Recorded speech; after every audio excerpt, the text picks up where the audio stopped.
Now, welcome back. A little earlier I spoke to Sir Keir Starmer, Labour's newish leader.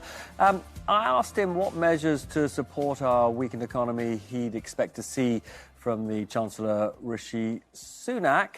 I also asked him a question about whether he would leave the pub if Arsenal were on at 1 minute to 10. Let's see what he had to say about it all.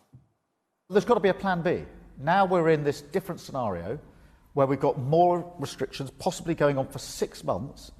Then we've got to have a plan B, and that plan B needs to answer the question, how do you support those business sectors now affected by the new rules so that they can survive through, if it's 6 months, but however many months it is. You'll have seen or heard John Edmonds, member of SAGE, expert on how viruses spread, saying he doesn't believe that the Prime Minister has done enough. Well, we'll wait and see. We agreed with the Prime Minister. We support the measures he's put in place. This is always a difficult balancing exercise because we've got schools back, quite rightly. We've got people going back to work. But if the Prime Minister decides at a later date, for example, to restrict our socialising more, you won't say he got it wrong this time, you'll just support him. Well, I think the important thing, and we've done this with all the restrictions, whether it was the full lockdown back in March or local restrictions since then, we've supported the government because I think when it comes to things like restrictions, communications is absolutely key. And therefore, I think it's right that there's one communication that's coming out on a cross-party basis. You say that Brexit now must be done. I mean, you've sort of nicked the Tories' own phrase. If we are staring at a no-deal exit from the transition, and we've just heard today Michael Gove, the Chancellor of the Duchy of Lancaster, saying that would mean unbelievable queues of lorries in Kent. Shouldn't we delay the end of the transition? I don't think we need to. There were only a few outstanding issues. I think they're quite capable of being resolved. And if the Prime Minister got on with negotiating, instead of reopening old wounds, we'd have every chance of getting the deal done in good time. The issues that are left, like state aid, these are not incapable of resolution.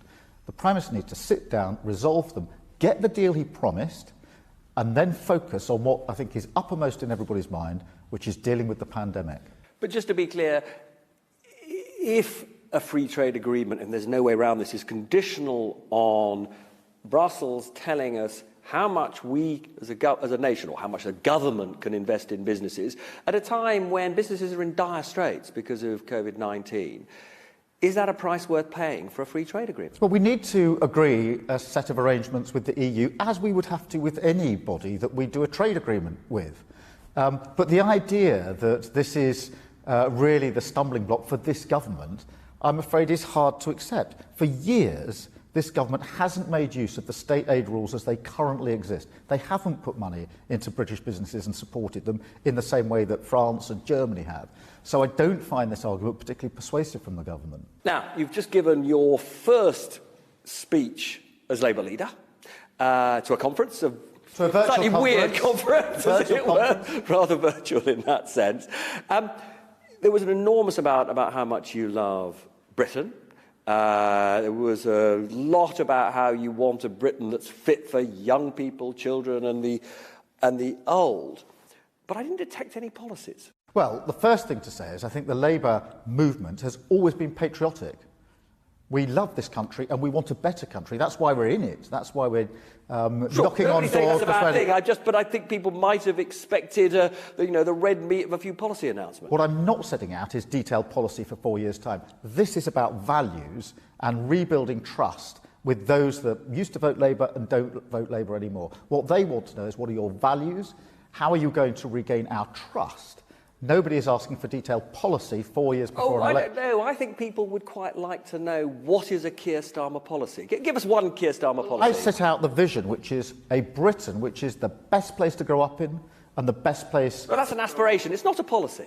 That is the vision. That is what we want for our country. I set out what we wanted to do on jobs, on skills, on climate change. When are you going to give us a policy? Well, we're not going to get into policy 4 years before the election, in the middle of a pandemic, when we don't quite know what's going to happen to our economy in the next 12 months. Now, we've got a government that, because of the crisis we are in, has spent more on public services in a few months than any government in history, including every Labour government. What, therefore, is the point of people supporting Labour if you've got a Tory government doing all the things that you would do? Well, I think at the moment, what the vast majority of people want is the support to go into the businesses and the sectors that need it.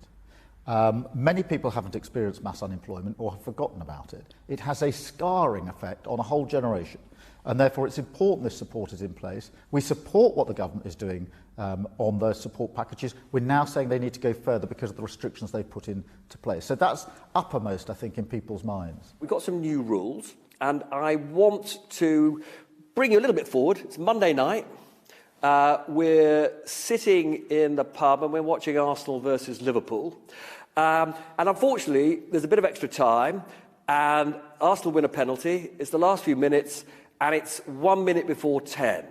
What do we do? We have to leave, I'm afraid, in accordance with the rules, which is, you know... So you're going to get up and you're going to turn the television off and you're... But listen, if it's penalties, I'm probably better off getting up and going home anyway. But you see the sort of point I'm making, that for many people these are really... I mean, they're just really annoying rules. Well, look, of course they impinge on people's, liberty to do what they like. But that's the whole point. I'm afraid we have to take measures. Anybody who heard what the government experts said earlier this week would be really concerned at the doubling of the infection rates and the increase in hospitalisation. And I think the vast majority of people will say, of course I don't want to live with these rules, but I will live with these rules if that is what protects lives and protects the NHS. If you see some next-door neighbours doing something that's wrong, having more than 6 people in their house, do you ring the police in those circumstances? Would I sort of dob in every neighbour? No, I think people will say, well, of course not. But if there's persistent breaking of the rules, going on repeatedly, then something has to be done about it. There's a sort of common sense balance here. Most of the policing in the last few months has been done really well because it's done by consent, with cajoling people along, saying go home or whatever it may be.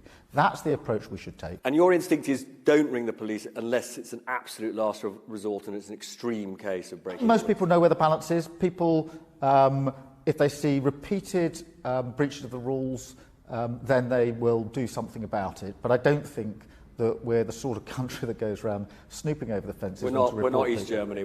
No, there isn't any sense of that from people. But where there's a repeated breach of the rule, then it's right that something's done about it. And then, on a related question, quite a lot of Labour members have said to me that they are uncomfortable about the army being brought in to support the police. Well, I think the Prime Minister never really explained yesterday what he meant by the army coming in to support the police. What's your instinct on I think the army are a bit uncomfortable about it themselves. I think that we should recognise that the police have done a really good job over the last 3 to 4 months. They have policed the rules, they've done it in a perfectly sensible way, and I think we should let them get on with it.